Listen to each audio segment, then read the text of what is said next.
Okay, dear students and viewers, 77th Republic day के अवसर पर बहुत बहुत बधाई हो। हमारी रिपब्लिक डे की घोषणा 76 इयर्स बैक हुई थी। आज 76 वर्ष बीत गए, तो बड़ी खुशी हो रही है कि एक सक्सेसफुल रिपब्लिक, मैंने टाइटल भी दिया है कि the most successful Republic of Asia.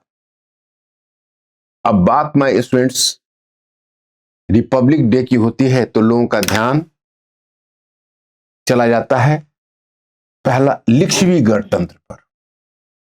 बहुत फर्क है दोनों में। रिपब्लिक का जो मॉडर्न कॉन्सेप्ट है वो पहली बार संयुक्त राज्य अमेरिका में अमेरिकी क्रांति के बाद डेवलप हुआ था।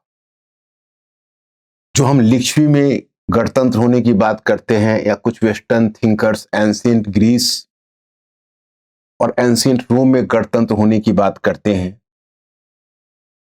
तो वो कंटेक्स्ट बिल्कुल अलग हो जाता है। वो गणतंत्र नहीं है, वो एक तरह का ओलिगार्की है जिसको अभिजात्य तंत्र कहते हैं। मतलब जो किसी एलिट क्लास का, माने कुछ एलिट क्लास के लोग मिलकर शासन करते थे, कॉमन पीपल को उससे कोई लेना देना नहीं था। Sorry, but my students ancient period में वही एक बहुत बड़ा अचीवमेंट माना जाता था। बहुत बड़ा अचीवमेंट इसलिए कि उस समय कंप्लीट मोनार्की का युग था या फिर एनार्की का युग था। मोनार्की कह सकते हैं राजतंत्र और एनार्की कह सकते हैं अराजकता। इन दोनों के बीच आता था अराजक गणतंत्र, नॉन मोनार्कियल ओलिगार्की और नॉन मोनार्कियल रिपब्लिक जिसको बोलते, उसी को रिपब्लिक कहा जाता था। जब अमेरिकी क्रांति हुई, इससे पहले ब्रिटेन में अगर कहेंगे तो दुनिया डेमोक्रेसी की तरफ ब्रिटेन भी पहले से बढ़ रहा था, लेकिन वहां पर वंशानुगत शासक था। लेकिन जो पहली बार इलेक्टेड रिपब्लिक बना था यूएसए, उसके बाद तो फिर पश्चिम में बहुत सारे एक के बाद दूसरे रिपब्लिक आते गए। अंत में मुस्तफा कमाल पाशा ने भी टर्की को रिपब्लिक ही घोषित किया था। लेकिन जब हम एशिया में आते हैं तो एशिया में गणतंत्र का उतना लंबा इतिहास नहीं रहा है। लेकिन क्या भारत से पहले एशिया में कोई गणतंत्र नहीं हुआ? बिल्कुल हुआ। एशिया में भी भारत से पहले रिपब्लिक हुआ। द इलेक्टेड प्रेसिडेंट, तो नॉर्मली जब head of the government elected होता है, एक रिप्रेजेंटेटिव गवर्नमेंट होता है और जो पीपुल्स विश का इंप्लीमेंटेशन करता है, तो चलिए वो रिपब्लिक कहलाता है। तो 1912 में चाइना में इसी तरह का रिपब्लिक बना था। अब अगर आप क्रांतिकारियों के रिपब्लिक को ले तो फ्रॉम टाइम टू टाइम बहुत सारे रेवोल्यूशनरीज थे जिन्होंने रिपब्लिक की घोषणा कर दी थी। जहां तहां जब पैरेलल गवर्नमेंट बनाते थे तो उसको रिपब्लिक का नाम देते थे, लेकिन वह तो एक टाइमली एक्सपेरिमेंट होता था। हाँ, अगर आप कहेंगे बिल्कुल ही क्लियर कट रिपब्लिक, तो पहला रिपब्लिक इस तरह का हमें चीन में दिखता है जब डॉक्टर सन्यास सेन ने, मैं अभी की रिपब्लिक की बात नहीं कर रहा हूं, टेक्निकली यह भी चाइना का रिपब्लिक ही है, लेकिन मैं उस रिपब्लिक की बात कर रहा हूं जो 1911 में जब चाइनीज रेवोल्यूशन हुआ था, चीनी क्रांति हुई थी, तो चीनी क्रांति के बाद चीन में एक रिपब्लिक बना था 1912 में डॉक्टर सन्यास सेन के निरीक्षण में, और युआन शिकाई पहले उस पर उसका प्रेसिडेंट बन गया था, जो एक मिलिट्री ऑफिसर था। बाद में खैर डॉक्टर सन्यास सेन 1916 में चलकर इसके हेड बन पाए, प्रेसिडेंट बन पाए। लेकिन यह रिपब्लिक का एक्सपीरियंस बहुत बुरा रहा।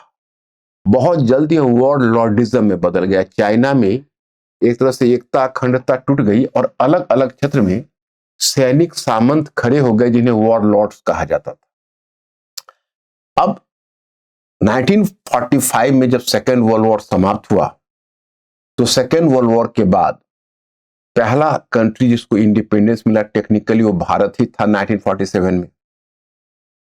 तो जब भारत को आजादी मिली तो भारत ने निर्णय लिया कि India has to develop as a republic. हालांकि 1947 में जब 15 अगस्त 1947 को हमें आजादी मिली थी और पंडित नेहरू के उस स्वर्णिम और वो कह सकते हैं कि स्वप्निल स्पीच के साथ कि India is waking up to life and freedom and tries with destiny, हम अपने भाग्य के साथ भारत साक्षात्कार करेगा।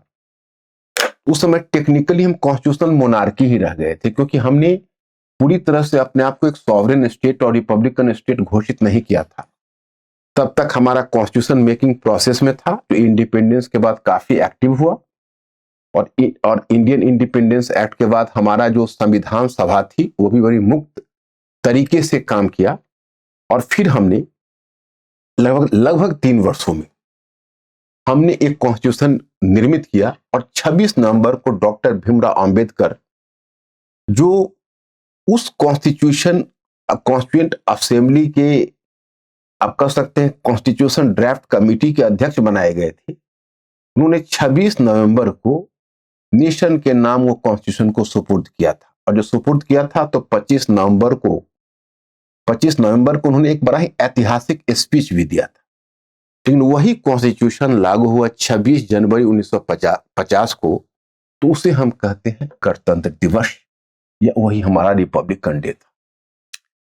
अब मैं स्टूडेंट्स एंड व्यूअर्स, एक जिज्ञासा का विषय यह है कि दुनिया में बहुत सारे देश ऐसे हुए कि आजादी मिली उनको, फिर उन्होंने अपने संविधान भी बनाए, लेकिन वहां एक ही स्वतंत्रता दिवस मनाया जाता है। हिंदुस्तान में 2 स्वतंत्रता दिवस मनाए जाते हैं। एक मनाए जाते हैं 15 अगस्त 1947 और दूसरा मनाया जाता है 26 जनवरी 1950। वह भी रिपब्लिक डे भी हमारे लिए वास्तविक स्वतंत्रता रिपब्लिक डे के दिन आई, क्योंकि हम जिस भाग्य से साक्षात्कार करने की बात पंडित नेहरू ने 1947 के 15 अगस्त यानी 14 अगस्त के नाइट में कहा था, उसका वास्तविक मैनिफेस्टेशन कब हुआ, उसका वास्तविक साक्षात्कार हुआ 26 जनवरी 1950 को, जब हमारा नया संविधान लागू हुआ था। लेकिन इससे पहले भी एक बड़ी इंटरेस्टिंग कहानी है जो मैं आपसे शेयर करना चाहूंगा। उस समय प्रचलन यह था कि तथाकथित प्रजातंत्र या गणतंत्र, यानी मॉडर्न डेमोक्रेसी की बात मैं कर रहा हूं, कि इस तरह के प्रजातंत्र और गणतंत्र का प्रयोग या उसका एक्सपेरिमेंट सारे देश नहीं कर सकते।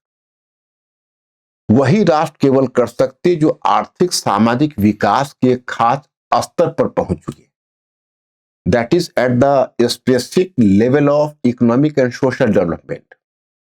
तो जब हमने रिपब्लिक बनाने की बात सोची थी, तो उस समय ब्रिटिश प्राइम मिनिस्टर क्लीमेंट एटली ने पंडित जवाहरलाल नेहरू को बड़ा फ्रेंडली एडवाइस किया था कि देखिए, इंडिया की हैसियत वैसी नहीं, इंडिया में अभी अधिकांश लोग गरीबी रेखा से नीचे हैं, खाद्यान्न के मामले में इंडिया आत्मनिर्भर नहीं है, मतलब India is not self reliant in food grains, life expectancy मात्र 32 ईयर्स है, भारत की लिटरेसी रेट उस समय मात्र 16% थी। तो यह हुआ कि नहीं, इंडिया रिपब्लिक नहीं बन सकता, रिपब्लिक बनने के लिए कुछ शर्तें चाहिए, उसको इंडिया फुलफिल नहीं कर पा रही। तो क्लीमेंट एटली ने भी पंडित नेहरू को यही सलाह दी थी कि आप ऐसा करिए, आप एक इनलाइटेंड मोनार्की बन जाइए, यानी प्रबुद्ध राजतंत्र में भी प्रबुद्ध, मतलब इनलाइटेंड। वैसे तो मोनार्क डिक्टेटर भी हो जाते हैं, ऑटोक्रेटिक भी हो जाते हैं, निरंकुश भी हो जाते हैं, लेकिन एक ऐसा मोनार्क जो प्रबुद्ध हो। और कहीं ना कहीं एटली का इशारा चाइना के गणतंत्र की तरफ भी था, जो डॉक्टर सन्यासीन के द्वारा 1912 में स्थापित किया गया था, आज जो एक बड़ा फियास्को बन चुका था, एक प्रकार का आप कह सकते हैं। तो वहां पर वारलॉर्डिज्म में युद्धरत सामंतवाद में बदल चुका था। तो इसलिए उसने कहा कि इंडिया ये एफर्ट ना करे, लेकिन पंडित नेहरू हो, डॉक्टर भीमराव अंबेडकर हो, राजेंद्र प्रसाद हो, सरदार वल्लभ भाई पटेल हो, जितने भी कांग्रेस के वरिष्ठ नेता थे, वो इस बात के प्रति एक तरह से एडमेंट थे। डॉक्टर भीमराव अंबेडकर इस बात के प्रति एडमेंट थे कि India would effort for 1 man 1 vote and there would be representative government. तो सवाल ही पैदा नहीं होता था कि इंडिया एक रिपब्लिक नहीं होता। तो इंडिया ने उस समय अपने आप को एक रिपब्लिक बनाकर और यूनिवर्सल एडल्ट सफरेज मतलब कि सार्वत्रिक व्यस्त मताधिकार को लागू करके दुनिया के सामने एक मिसाल पेश की। और दुनिया के सामने क्या, मैं तो कहूंगा थर्ड वर्ल्ड के समक्ष, थर्ड वर्ल्ड के समक्ष, तृतीय विश्व के देश के समक्ष एक मिसाल कायम की कि भाई हम एक गरीब देश भी डेमोक्रेसी और रिपब्लिक बन सकता है। इसके लिए हमें किसी पश्चिम के पाठशाला में पढ़ने की आवश्यकता नहीं। तो ये जो बनी, ये तो चलो हमने रिपब्लिक बना तो लिया, लेकिन अब मुद्दा ये था कि वास्तव में हमारे यहाँ साक्षरता दर बहुत कम थी, गरीबी थी, और दूसरी है कि हमारे सोसाइटी का नेचर भी थोड़ा अलग था। यहाँ पर हमारी सोसाइटी एक तरह से समझिए तो उस पर अभी तक हम कॉलोनियल और फ्यूडल यानी औपनिवेशिक और सामंती विरासत से मुक्त नहीं हुए थे। लैंगिक विभाजन था, जाति विभाजन था, बिरादरी की भावना बड़ी ही मजबूत थी और सामाजिक न्याय की बेहद कमी थी। साक्षरता भी नहीं थी। तो भारत का जब पहला आम चुनाव 1951-52 की घोषणा हुई थी तो पंडित जवाहरलाल नेहरू के भी हाथ पांव फूल रहे थे। उन्हें ऐसा लग रहा था कि भाई हमने सार्वत्रिक व्यस्त मताधिकार यानी वन मैन वन वोट के सिद्धांत को तो स्वीकार कर लिया है, लेकिन हम इसका क्रियान्वयन कैसे करें? हमारे पास वैसा पाराफर्नेलिया नहीं है, लोगों में साक्षरता नहीं है। तो इंडिया ने बड़ा पहला चुनाव में बड़ा अजीब एक्सपेरिमेंट क्या किया कि भाई अब वोटर्स तो साक्षर नहीं है, लेकिन वोटर्स तो वोटर्स हैं, उन्हें अपने मताधिकार का प्रयोग करने का एवरी राइट बनता है। तो कैसे करेंगे? एक तो पंडित नेहरू ने पूरे भारत का दौरा किया और फिर जो चुनाव कंडक्ट हुए तो उसमें लगभग जो 22 लाख मत पेटियां बनवाई गई, तो इस तरह से बनवाई गई पेटियां कि उस पर प्रत्येक पेटी पर मतलब कि जो प्रत्येक बूथ पर जितने कैंडिडेट्स थे उतनी पेटियां लगी और उस पर उस कैंडिडेट का चुनाव चिन्ह लगा। और फिर जो वोटर्स है वो पेपर को मोड़ के उस चुनाव चिन्ह को देख के उस बॉक्स में उसको डालते जो उस कैंडिडेट का बॉक्स होता है। क्योंकि अब समझ सकते हैं कि जो वोटर्स हैं वो साक्षर तो है नहीं, तो नाम कैसे पढ़ेंगे? तो उनके लिए मत पेटियां बनी, उसमें वोट डाले गए और दुनिया भर के पर्यवेक्षक हमारे यहां दौरा किया था उन्होंने और हमारे चुनावी गतिविधियों को देखा था, चुनावी गतिविधियों को समझने का प्रयत्न किया था। उन्होंने कहा था कि भाई चलो देखते हैं हिंदुस्तान में, मतलब उनको ये आश्चर्य हो रहा था कि भाई यहां तो पर्दा प्रथा भी है, महिलाएं घर से निकलती नहीं है। और आप तो जानते हो कि अभी से ही नहीं बल्कि जो आरंभिक ब्रिटिश चिंतक थे जिनको प्राच्यवादी कहते हैं, उन्होंने भारत के विषय में बहुत सारी भ्रांतियां फैला रखी थी पश्चिम में। तो उनको लगता था कि भाई यहाँ के लोग भी विचित्र होते हैं, कैसे मतदान करते हैं, जरा चल के देखो। और जब महिलाएं बैलगाड़ी पर बैठ के पर्दे की ओर से भी गई और घूंघट की ओर से भी जब उसने अपने मताधिकार का प्रयोग किया तो पूरे दुनिया के पर्यवेक्षक दंग रह गए। लगभग 50% के करीब उस समय मतदान हुआ था, लेकिन उस समय के औसत के अनुसार कम नहीं था। पहला आम चुनाव था और पहला आम चुनाव सक्सेसफुल रहा और पहली निर्वाचित सरकार भारत की गठित हुई। प्रेसिडेंट का चुनाव हुआ, डॉक्टर राजेंद्र प्रसाद पहले प्रेसिडेंट बने। तो भारत रिपब्लिक बना, काउंसिल ऑफ मिनिस्टर्स बना, शपथ ग्रहण हुई और फिर भारत जब डेमोक्रेसी बनी तो फिर एशिया और अफ्रीका के जो बाकी देश थे उन्होंने भी हिम्मत वन बाय वन करनी शुरू की। हालांकि हर जगह डेमोक्रेसी सफल तो नहीं रही और ये गणतंत्र भी सफल नहीं रहा, लेकिन अगर उन्होंने गणतंत्र को अपनाने का या सार्वत्रिक व्यस्त मताधिकार लागू करने की हिम्मत जुटाई, वैसे श्रीलंका लगभग भारत से पहले ही कर लिया था सार्वत्रिक व्यस्त मताधिकार, लेकिन श्रीलंका में तो कोई भी कॉन्स्टिट्यूशन सफल हुआ नहीं। आप तो जानते हैं कि अब तक 5 कॉन्स्टिट्यूशन वहां विफल हो चुका है और वहां पर तो सवाल ही नहीं उठता है कि श्रीलंका एक प्रॉपर हम डेमोक्रेसी कर सके या प्रॉपर रिपब्लिक कर सके, क्योंकि वहां का तो आप चलन देख ही रहे हैं कि एक तरह से सिविल वॉर में फंसा हुआ है। लेकिन टेक्निकली वह भी रिपब्लिक था एक तरह से अगर आप कहेंगे तो अब जहां किंग नहीं है और जहां एक निर्वाचित सरकार गठित हुई तो अपना नाम तो रिपब्लिक ही रखते थे, भले ही प्रजातांत्रिक तरीकों से उनके सरकार का संचालन हो रहा हो या ना हो रहा, इस लिहाजन हमने बाजी मार ली।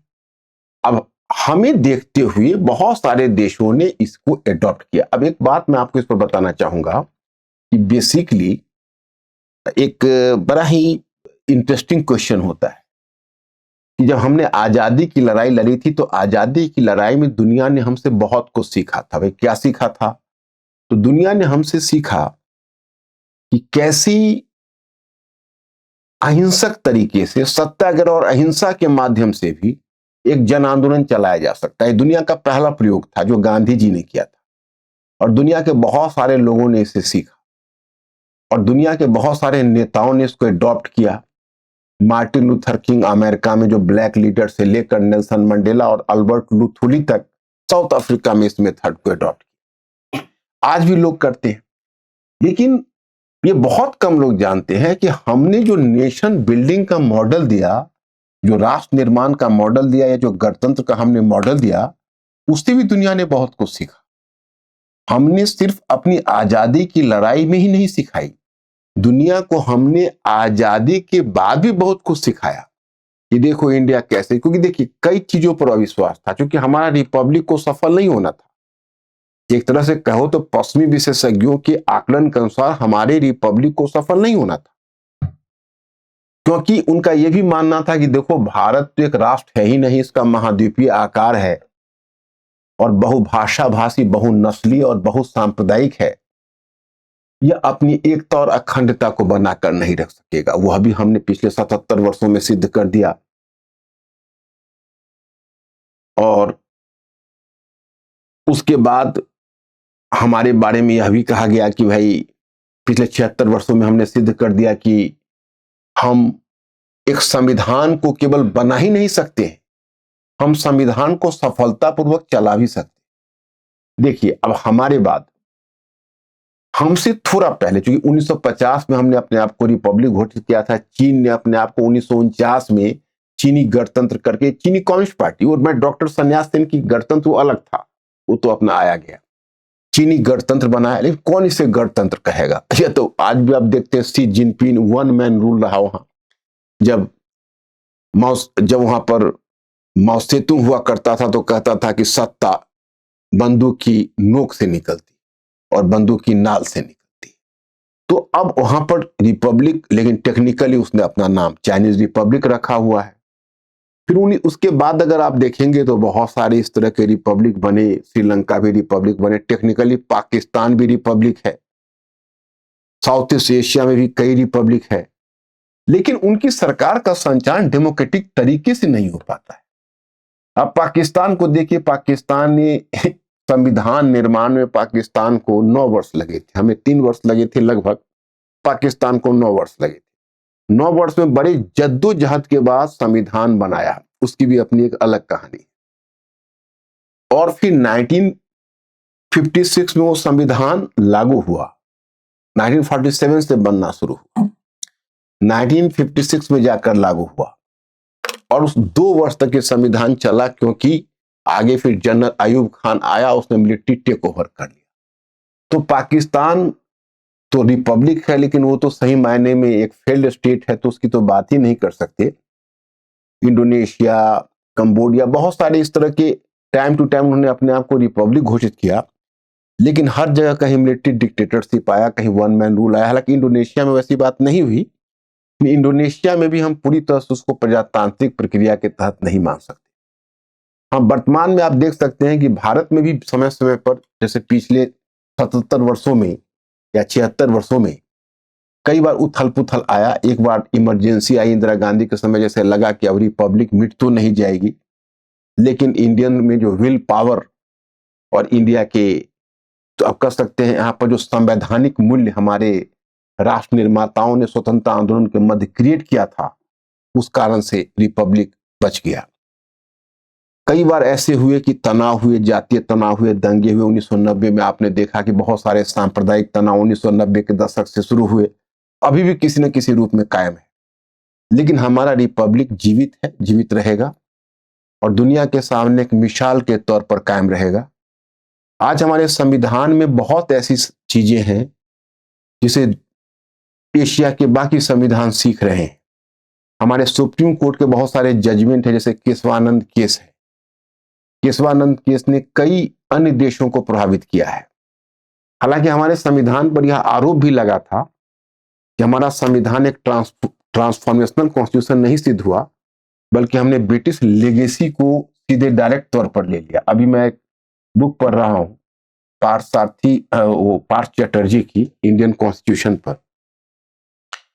तो पार्थ चैटर्जी ने बहुत फंडामेंटल बात उठाई है, क्योंकि पार्थ चैटर्जी वैसे ही मैं समझता हूं कि one of the best intellectuals of India. हम उनके विद्वता को हमेशा सम्मान करते रहे। उन्होंने एक तो बड़ा फंडामेंटल बात उठाई। उन्होंने कहा कि देखिए, हिस्ट्री ऑफ कॉन्स्टिट्यूशन हम पढ़ते, भाई हमें जब 1947 में आजादी मिली, 1950 में हमने अपना कॉन्स्टिट्यूशन बनाया, तो हिस्ट्री ऑफ कॉन्स्टिट्यूशन क्यों पढ़ते? क्योंकि हम 1773 के रेगुलेटिंग एक्ट से पढ़ना शुरू करते हैं। तो क्या ब्रिटिश ने हमें कॉन्स्टिट्यूशन, मतलब हमारा कॉन्टिन्यूएशन ब्रिटिश कॉन्स्टिट्यूशन से ही है डायरेक्ट? तो हमने पाया क्या, 1935 में जो इंडियन गवर्नमेंट एक्ट है, उसमें से हमने 250 अनुच्छेद सीधे अपने भारतीय संविधान में ले लिए। तो क्या कहीं ना कहीं हमारा कॉलोनियल कॉन्स्टिट्यूशन का कॉन्टिन्यूएशन नहीं है, उसकी निरंतरता नहीं है? फिर हमारी संविधान सभा भी बनी, अगर वह भी देखेंगे तो एक तरीके से अप्रजातांत्रिक थी, क्योंकि 1935 के भारत सरकार अधिनियम के आधार पर जो प्रांतीय विधानमंडल का गठन हुआ था, उस प्रांतीय विधानमंडलों में भी मात्र 10% लोगों को मताधिकार था। 10% लोगों ने जो प्रांतीय विधानमंडल चुने थे, वो प्रांतीय विधानमंडल ने अप्रत्यक्ष रूप में संघीय विधानमंडल का चयन किया। और जब उसने संघीय विधानमंडल का चयन किया, आप समझ सकते हैं, तो उस संघीय विधानमंडल ही संविधान सभा थी। मतलब कि प्रांतीय विधानमंडल ने संविधान सभा के सदस्यों को चुना। संविधान सभा एक अलग निकाय थी, संघीय विधानमंडल तो अपना अलग था, लेकिन संविधान सभा को प्रांतीय विधानमंडल ने चुना, एक संघीय विधानमंडल। अभी डबल फिल्टर्ड हो गया। एक तो अप्रत्यक्ष, एक तो करेला दूजे नीम चढ़ाव कर सकते हैं। एक तो वो जो विधान मंडल जिसने चुना है, वो 10% मताधिकार के आधार पर लिमिटेड फ्रेंचाइज है उसका। और दूसरा जो चुनकर संविधान सभा बनी है, वो अप्रत्यक्ष तरीके से बनी है। तो that was double filtered, double filtered. लेकिन फिर भी एक बहुत बड़ा कॉन्सोलेशन, डॉक्टर भीमराव अंबेडकर ने संविधान सभा को डिफेंड करते हुए कहा कि शक्ति और बुद्धि दोनों साथ साथ नहीं चल पाती। आने वाली जो हमारा केंद्रीय विधानमंडल होगा, वो केंद्रीय विधानमंडल याद करेगा कि संविधान सभा से ज्यादा बुद्धिमत्तापूर्ण कोई विधानमंडल नहीं बना। तो उनको संविधान सभा की बुद्धि पर कोई डाउट नहीं था। उनका मानना था कि जो 300 लोग लगभग चुनकर आए हैं, वो बड़े बुद्धिमान लोग हैं और एक मिसाल कायम करेंगे संविधान का। वास्तव में उन लोगों ने एक बेहद जटिल संविधान को इतने सरल तरीके से बनाया, दुनिया का सबसे बड़ा संविधान बना के रख दिया। और उस संविधान को इतना लचीला बनाया कि समय के साथ वो संविधान हर परिस्थितियों को झेलते हुए आज 76 वर्षों से सफलतापूर्वक चल रहा है। यही हमारे गणतंत्र की सबसे बड़ी सफलता है। तो आज मैं इस लेक्चर को ही समाप्त करना चाहूंगा और फिर एक बार आपको इस 77वें यानी 76 वर्ष के बाद 77वें इस गणतंत्र दिवस के अवसर पर, रिपब्लिक डे के अवसर पर, हम आपको बधाई देना चाहेंगे और खुद भी बधाई लेना चाहेंगे, क्योंकि भारत के एक नागरिक होने के नाते। तो चलिए, हम उम्मीद करते हैं इसी तरह हमारे संवैधानिक मूल्य बचे रहेंगे, हमारा गणतंत्र सुरक्षित रहेगा। Thank you very much. I will see you. Dear students, हमारे चैनल को लाइक, शेयर, सब्सक्राइब करें और अपनी तैयारी को और बेहतर बनाएं।